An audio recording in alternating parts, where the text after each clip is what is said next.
Welcome back to Fox and Friends. Dave Briggs, he's Clayton Morris, she's Allison Camerata.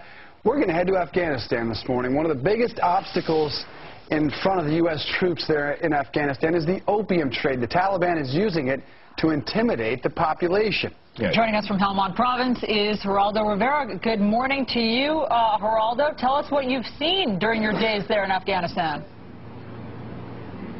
Hi, Allison, Dave, and Clayton. Yes, in some ways, the Marines' brilliantly executed invasion of Marja, this town in the middle of Helmand Province, was the easy part. The hard part now is governing this province, a province, as you suggest, that has become addicted to opium in many, many ways. That is the principal crop that is being grown here. The Taliban lend the farmers the money.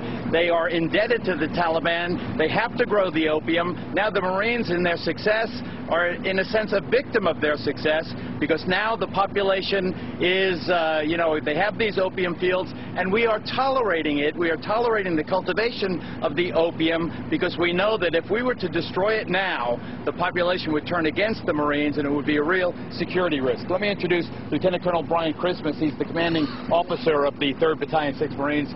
Really a wonderful group of Marines here. I know that you care deeply about this contradiction, the fact that here you have one of the best fighting forces in the world ever mounted, and in a sense you're watching as this opium is being grown. I know it grinds at your gut.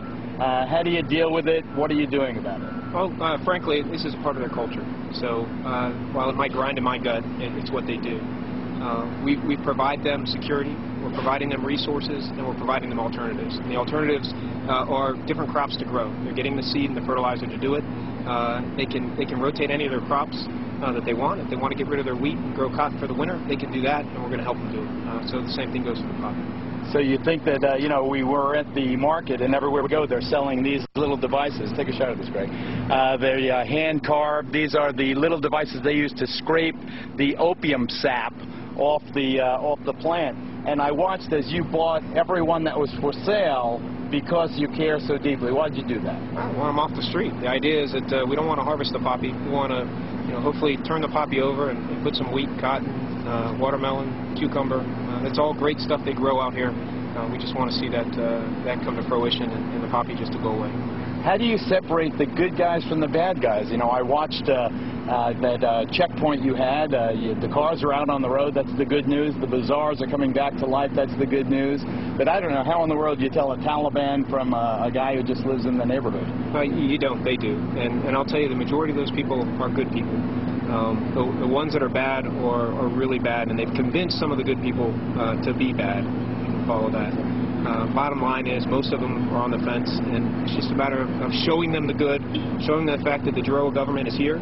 It's going to make a difference, that we're here to help them with that security and those resources, but they're the ones that are going to make the difference. There are a few bad people. The majority of them are good. But I really, I fault the politicians for putting the Marines in this position, where we can't eradicate these crops for security reasons, and these guys, after winning the war, in a sense, now have to fight this fight. But next year, hopefully it'll be better. I just want to quickly pan around, see some of the 3rd Battalion, 6th Marines. There's the Master Gunnery Sergeant there, the top ranked enlisted man. Next to him is Captain Black. He had a visit. Quick, who visited you a couple of weeks ago? Prince Charles came down a couple of weeks ago. And the Brits like him? I mean, do you guys like him? Yeah, it's good that he came out, saw the guys, went out to the mobs and engaged with the guys. That was good. Good to have him around. So we had a visit from Prince Charles, and the Marines are doing the good thing. Dave, Clayton, and Allison, back to you guys in New York.